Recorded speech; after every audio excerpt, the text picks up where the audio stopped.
Peace and blessings. It's Keiana Day of New Wave Productions. I'm here rocking with Houzmazoo Network. Let's get it, baby. We live on Houzmazoo Network, man. Who I had the pleasure with speaking to today? Keiana Day, New Wave Productions, baby. Let's get it. Keiana Day, tell us about yourself, some of your hobbies, passion, interests. Yeah. All right, so, wow, my hobby, I love hooping. I love listening to music as well. Social worker at heart. I'm about to walk in May here at Howard University. Congratulations. For my master's. Thank you. Hard work. Another one of my hobbies is just spending time with my little one. Charisma. Shout out Charisma. Shout out Charisma. So that's pretty much. Got you. So I reached out to you. It is March, Women's History, National Women's History Month. I reached out to you. I'm trying to highlight, females that's in my city trying to do something with themselves and doing their thing. I most definitely see you. You know what I mean? So just tell me some woman figures that you looked up to, no matter what industry they was in. What's some female figures that you looked up to as you was becoming a lady or woman? All right, great. So also, I want to also highlight that it's Social Work Month as well. Okay. So not only, that's two for me. Got you. So, Women's Month and Social Work Month. So I think that's really dope to notate. Some women that I look up to, wow, Cheryl Swoops is one. Maya Angelou, I love her. As I was growing, Afina Shakur. Okay. Lauryn Hill, Erykah Badu. Oh my God. I met Erykah Badu at Niagara Falls. She was just saying Indian style. I was like 7, 8 years old. Yeah. Country. She's country. Yeah. She was saying Queen. Indian style, peaceful. Just watching the waterfall drop. Right. Yeah. Man. She is cool. I can't wait for the honor and the blessing to be able to be in her presence, man. Got you. Incredible. It's funny you said Cheryl Swoops. We're gonna get to that. We're gonna get to that segment later on. But it's funny that you said that because I was thinking about her. So you is African American woman. Tell me what some of the challenges and obstacles women face in general, but especially African American women. Yeah. All right. So I guess I don't want to get too much into it, but I'm gonna say real quick something about African American. I just feel like we have to do a lot more indulgement as it relates to studying about who we are as people of Americas, as Northern Americans, because a lot of times society wants to tell, to give you a label or something like that. The term African American was coined by Jesse Jackson in the late 1980s. So that goes to say, like, who are we? What is our nationality? Because you can't compare two continents. I can't say Africa, America, like what is a true nationality. So not to get in that, but anyways, your question is your question as it relates to African American women. Yeah, like some of the obstacles and challenges. Right. You said people like to put barriers on, and I want to say that because I was in the workforce and my boss, which is a male, he was like, you're going to have a glass ceiling. You feel me? But he was basically telling me that I was going to have a glass ceiling. Yeah, you got a degree, but you don't got your master's. So it's going to be a point in time where if you want to go up, you're going to need your master's. But he told me that females going to have a glass ceiling just because they females. So I was like, as in they won't get to that next level because they just a female. Oh, yeah, right. I won't get to that next level because I don't have this degree, but a female won't get to that next level just because she's a female, and I quite didn't understand that. A great example of that is the stuff that's going on in the industry with Monique, and as it relates to her being as legendary as she is, and them still saying that you're not credible, your resume doesn't matter. You know what I'm saying? Like, who you are doesn't matter, and I think partly it's because of what you explained in that question, and what you piggyback off of is. There are certain a woman is of earth. We are the essence of God. It's nothing that goes through this universe that doesn't go through a woman. You know what I'm saying? So they know our power. You know what I'm saying? I think the universe and the world would be so much better if we did embrace it rather than trying to shun it off. So I think some of the barriers are, we just gotta work 10 times as hard and turn up. Got you. I feel you. I mean, you stay in your own lane. Like, don't worry about what society got reckoned out for you. Just know that you as a woman, and more than powerful than being a woman, a black woman, a melanated woman, a queen. You know what I'm saying? Like, that's just power. So it don't matter what, if you listen to what they say, that's just going to tear you off your curve. It's going, but if you listen to God and you just be who you are, ain't nobody got nothing to say about it. Got you. Yeah, because it's not right, because the WNBA got some phenomenal athletes, but the pay is different from the NBA, but that's another story. Hey, you know what I'm mad about? This is What you mad sidebar about? too. Yo, I thought about, like with 2K and all that stuff, like back in the day when I was a youngin' growing up, like a little kid, I used to be the only one hooping with the guys and back home and stuff. But I used to think about like creating a game, and now it's here in 2000. Well, I think they did it in 2016. Yeah, they did. 17, 15, something like that. I don't know. But I'm mad because I thought about it. You know how? Yeah. So if you get a thought or an invention, you better go patent that junk. No, most definitely. What's the worst and best thing about being a female? The worst and best thing. Great question. Okay, so the best thing is we can give life. Man, that's just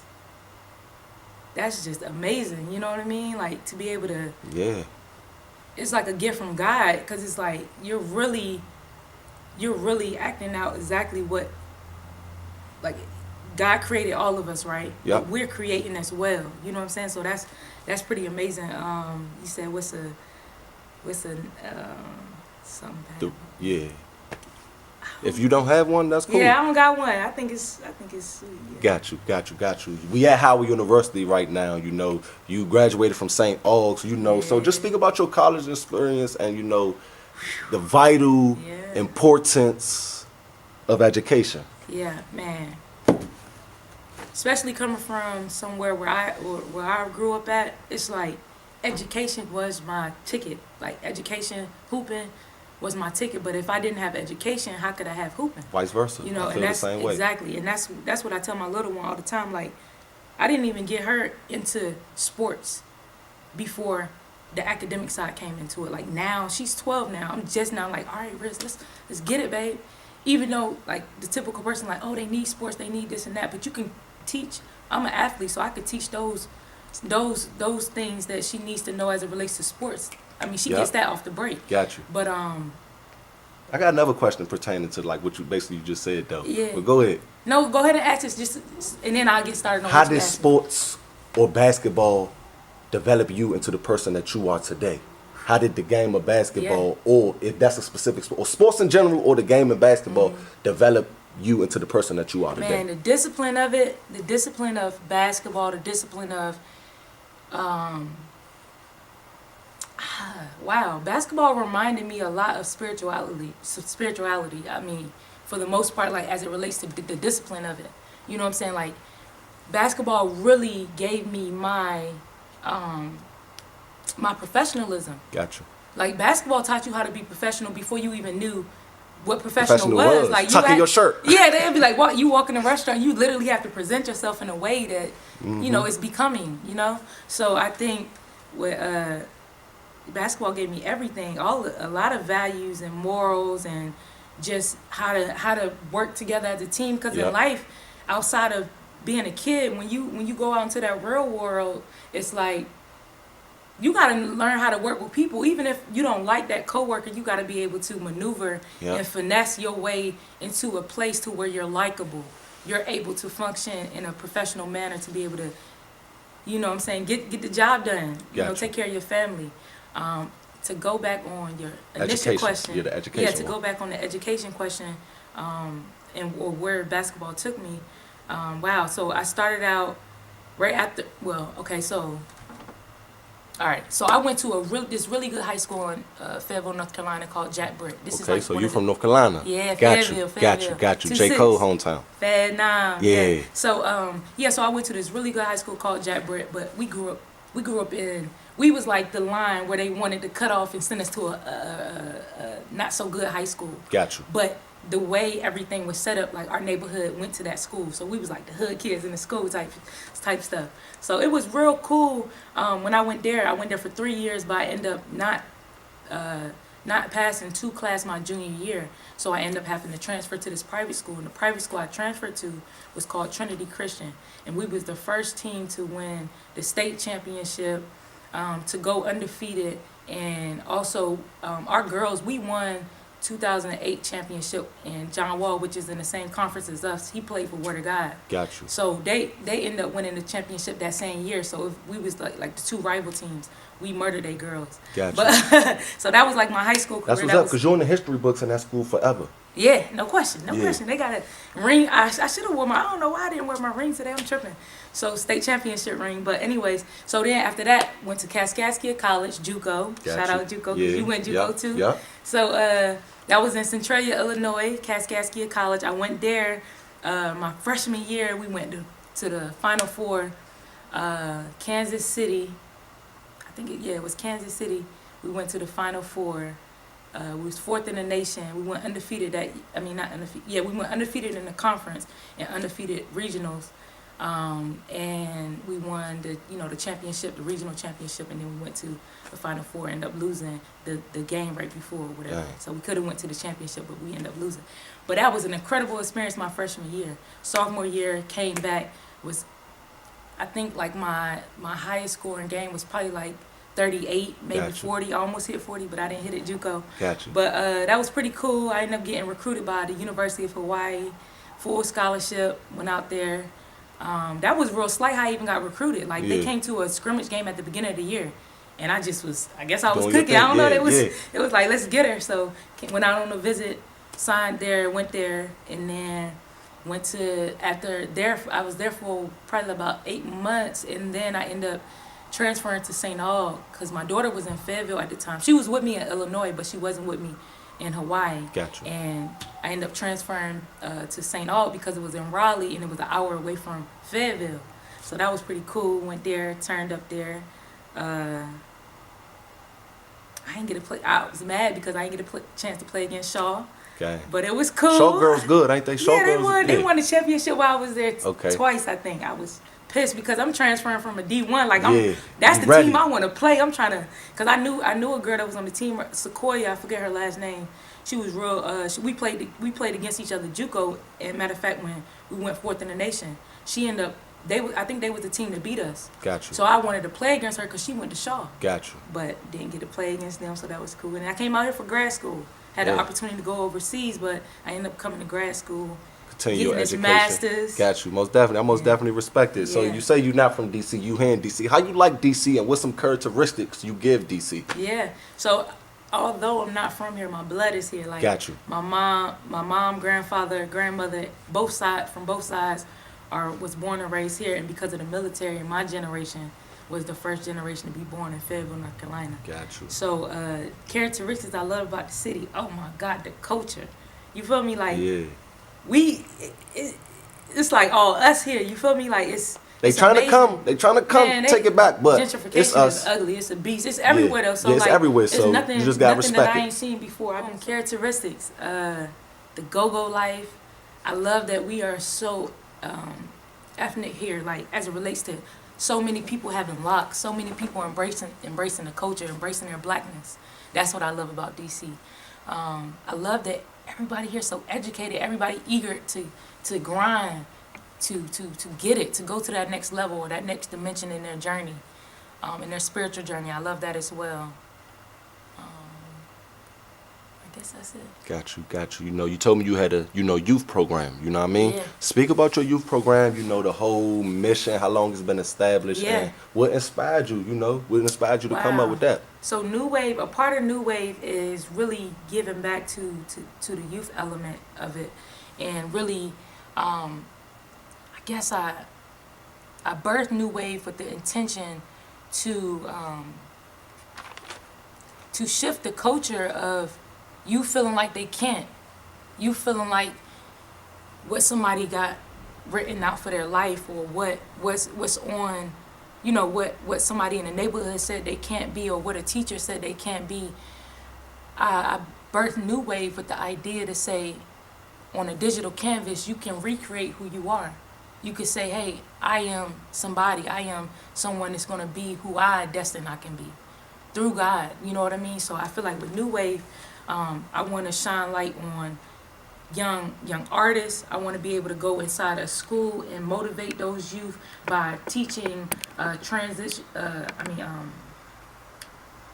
life skills, as it relates to knowing how to create a bank account, knowing how to make a resume, knowing how to not just creating a resume, but putting it on resume paper and not just saying, oh, I'm gonna print it out on computer paper. It's a difference. You know what I'm saying? Like showing kids how to be professional without outside of just being an adult. You don't have to be an adult. Like you don't just become professional as an adult. You could be professional at being a young person. You could. You know what I mean? Absolutely could. You could start your business young. You don't have to wait until the wave comes of you being an adult and all the adult stresses comes through.